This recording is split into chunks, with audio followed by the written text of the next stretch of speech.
টাকি নাট্যমের দীর্ঘ এই পথ চলা, টাকি নাট্যম এবং টাকির এই থিয়েটার প্রেমী মানুষ, এদের জন্য যদি কিছু বলেন।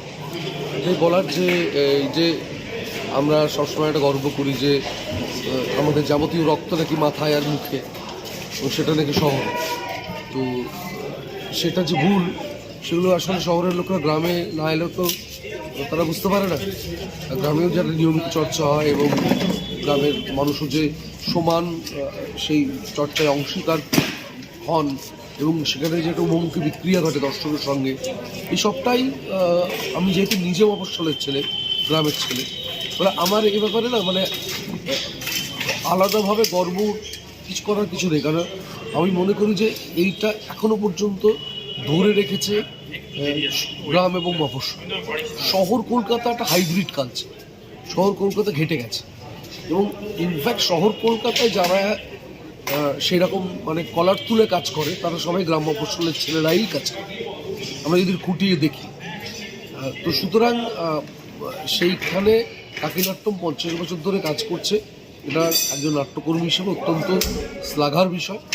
এবং একই সঙ্গে এটা বলার যে কোনো কিছু শুরু করা খুব সহজ, চালিয়ে নিয়ে যাওয়া কঠিন, আর 50 বছর ধরে চালিয়ে নিয়ে যাওয়া আরও কঠিন। তো যেটা আমার মনে হয় যে মনীষ যে কাজটা করছে আস্তে আস্তে পরবর্তী প্রজন্ম তৈরি করতে পেরেছে এবং ব্যাটনটা আস্তে আস্তে শিফট করছে যাতে মানে এইটা আরও 50 বছর ধরে চলতে পারে, তার একটা ক্ষেত্র তৈরি করে ফেলছে। এবং অনেক বাচ্চা কাচ্চাকেও দেখছি তারা ক্রমশ এটার মধ্যে ঢুকে পড়ছে। আমাদের কাজটা কি, আমরা আমাদের সময়ের আর্থসামাজিক রাজনৈতিক জায়গা থেকে থিয়েটারটা করতে বাধ্য হয়েছিল, কিন্তু এখনকার ছেলেমেয়েরা থিয়েটারটা করতে বাধ্য নয়। তারা থিয়েটারটা কেন করব এই জায়গাটা বোঝার চেষ্টা করে যে এখান থেকে আমি কী পাবো। এই কী পাবোর জায়গাটা যদি একবার তারা বুঝতে পারে যে এটা কোথাও আসলে মানে যে কোনো শিল্প সৃষ্টির মূল জায়গা হচ্ছে আনন্দ, আর এই আনন্দ নিজেকে পেতে হয়। আর এই আনন্দ যদি একটা মানুষ নিজের মধ্যে কোথাও পেয়ে যায় তাহলে সে আনন্দ থেকে নিজেকে সরিয়ে দেয় না।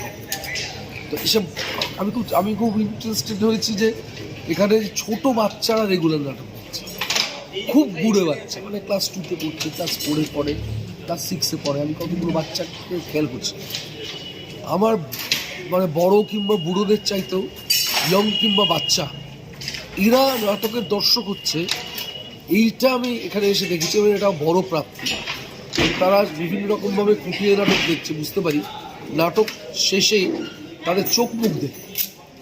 তো এইটাই আমি বলছি, দর্শক হিসেবেও তারা একটা জায়গা গড়ে তুলছে, আবার পরবর্তী জায়গাটাও মানে শিল্পী হিসেবেও গড়ে তুলছে। সবটা মিলিয়ে মিশে খুব পজিটিভ আমার কাছে, এটুকুই বলে। আর আমি ওদের সঙ্গে আছি, ভবিষ্যতে যদি মনে করে যে আমার থাকার প্রয়োজন আছে তাহলে থাকবে।